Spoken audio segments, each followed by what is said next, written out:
Bago dumilim ang ulap. We elderly speak as though we know everything, but of old age we are in fact as ignorant as children. Many of us are completely unprepared for what we are to face when it comes to getting old and the road that lays ahead of us. In the time between we turn 60 years old, we begin to age, right until all the lights go out. There are some situations to keep in mind so that we will be prepared for what is to come.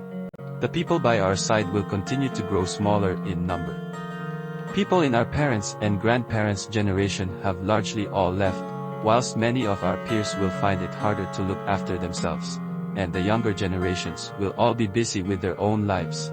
Even our wives or husband may depart earlier than us, or than we would expect, and what might then come are days of emptiness. We will have to learn how to live alone, and embrace solitude. Society will care less and less for us.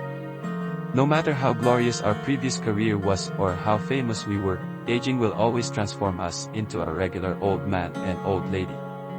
We have to learn to contend with standing quietly in one corner and to accept views that come after us. We will have to live with illness and ailments, to view them as friends. Do not fantasize about stable, quiet days without any trouble in our body. Maintaining a positive mentality and get appropriate, adequate exercise is our duty, and we have to encourage ourselves to keep at it consistently. Prepare for bedbound life, a return to the infant state.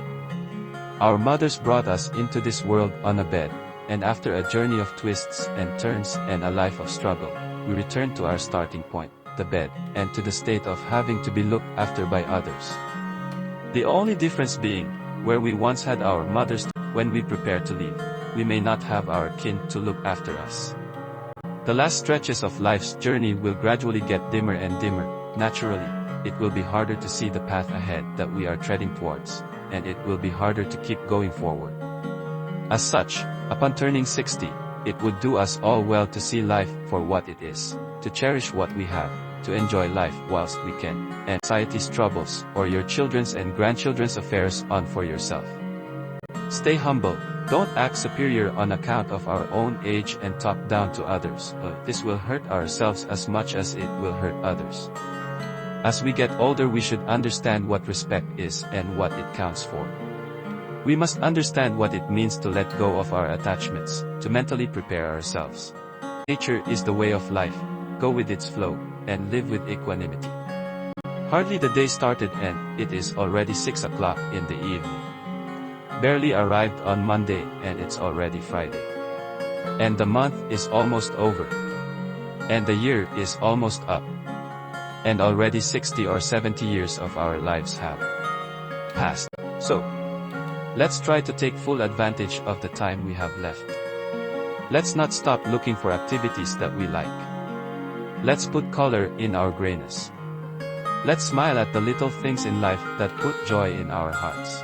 And yet, we must continue to enjoy serenely the time that remains. Because what we do not understand is that after the coffee cools, after the charm is broken, after health passes, after the children grow up, after the day becomes the night, and all that afters, we find it's often too late. So, leave nothing for later. Because in always waiting for later, we can lose the best moments, the best experiences, the best friends, the best family. The day is today. The moment is now. We are no longer at the age where we can afford to postpone until tomorrow what needs to be done right away. Let's do it now. Bago dumilin ang ulap.